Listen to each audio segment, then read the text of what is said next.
আর এই যে আমি একটা ভাঙছি, এই যে কি সুন্দর হয়েছে। আহ নতুন গুড় দিয়ে এই পিঠে খুবই ভালো লাগে। আচ্ছা বলুন তো, সুজির ভাপা পিঠে তো সবাই খেয়েছেন। সিদ্ধ চালের মানে ভাত খাওয়ার চালটা, যে চাল আপনি ভাত খান বাড়িতে রেগুলার, সেই চাল দিয়ে ভাপা পিঠে করলে কেমন হয়? এই যে আমি সারা রাত ভিজে রেখেছি সিদ্ধ চাল, এবারে ছেঁকে নিলাম।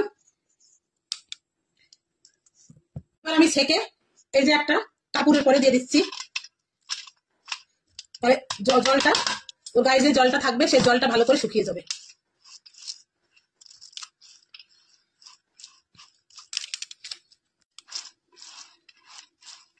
কাপড়টা টেনে নেবে।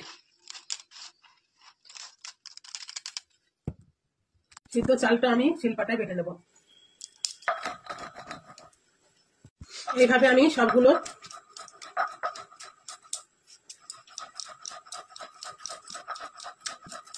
গুঁড়ো করে নিচ্ছি।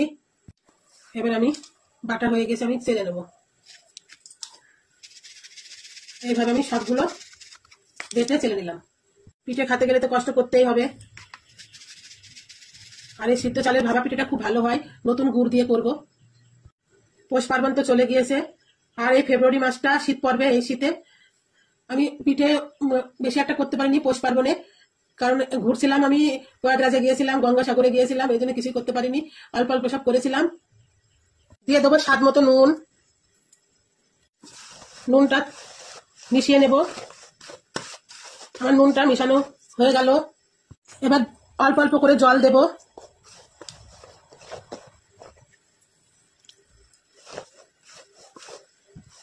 এমন ভাবে জল দেব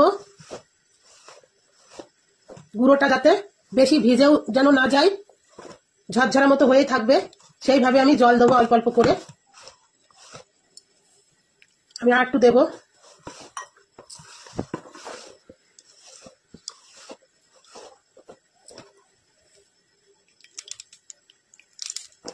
আর একটু দিলাম। এই যে আমার গুঁড়োটা একটু সঙ্গে সঙ্গে বেটে করলে ভালো হয়, তাহলে নরম থাকে।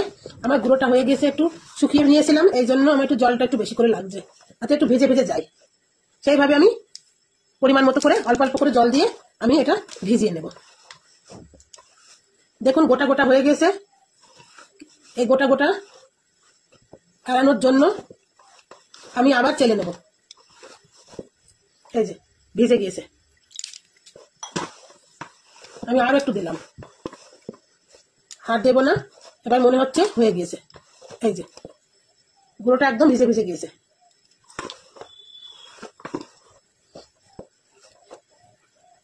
এই যে আমার গুঁড়োটা একদম রেডি। এবার এই যে গোটা গোটা হলো, এই জন্য আমি এই যেভাবে পিঠেটা করতে হয়, এই ভাপা পিঠেটা সিদ্ধ চালের, আমি সেইভাবেই আপনাদের দেখাচ্ছি। কারণ জলটা দিলে কিন্তু নরম হয়ে যায়, এবং আবার ঝোড়ো ঝোড়ো করার জন্য আবার ছেড়ে নিতে হবে। এই জন্য এই যে আমি একটা চালার জন্য আমি একটা এবারে যে চেলে নিচ্ছি ছাঁকনিতে। তাহলে আপনার কি হবে, এই যে গোটা গোটা গুলা থাকলে তো পিঠে হবে না, যেটা নিয়ম সেটা তো করতে হবে, না করলে তো পিঠেই ভালো হবে না। এইভাবে আমি চেলে নিচ্ছি ছাঁকনিতে। এইভাবে আমি সব চেলে নিলাম। এই যে পুরো ঝরঝরা হয়ে গিয়েছে একদম, একটার সঙ্গে আর একটা দলা পাকাচ্ছে না। সেইভাবে আমি করে নেবো, তাহলে পিঠেগুলো ভালো হবে, ভাপা পিঠেটা। আমি নতুন গুড় নিয়ে নিয়েছি,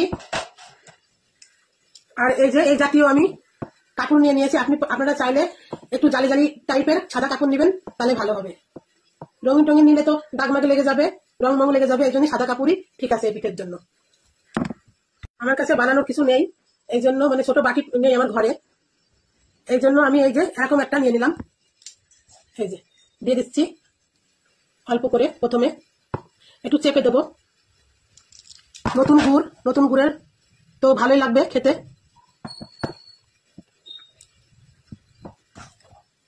একটু বেশি করে দিচ্ছি। এই যে ওরপরে আমি আবার দিয়ে দিচ্ছি, একটু চেপে দেবো, গুড় আবার দিয়ে দেবো। এবার উপর দিয়ে আমি আরেকটু অল্প করে দিচ্ছি।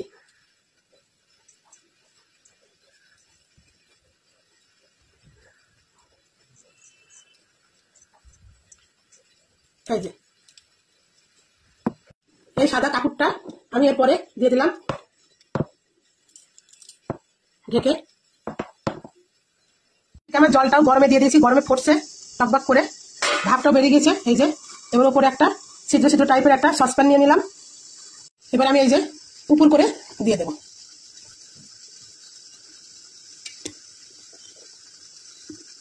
আমি বাটিটা তুলে নিচ্ছি। এই যে বাটিটা তুলে নিলাম। এবার আমি এই যে ওই কাপড়টা উল্টিয়েই আমি ঢেকে দেব। ভাবেই ধোয়াটাই আমার ভাবা পিঠাটা হয়ে যাবে। আমি একটু ঢেকেও দিচ্ছি তাড়াতাড়ি হওয়ার জন্য। আমার ভাবানো হয়ে গিয়েছে। আমি উঠিয়ে নেব। দেখুন, আমার যদি ছাঁচ থাকতো আমি সুন্দরভাবে দেখাতে পারতাম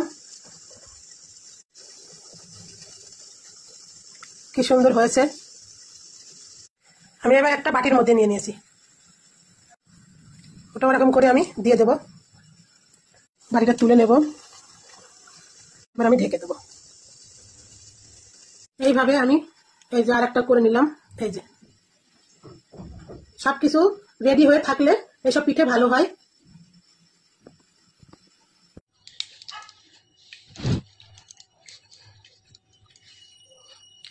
সিদ্ধ চাল বাড়িতে বেটে এত কষ্ট করে এই যে আমার 3টে পিঠে হলো, সিদ্ধ চালের 3টে পিঠা।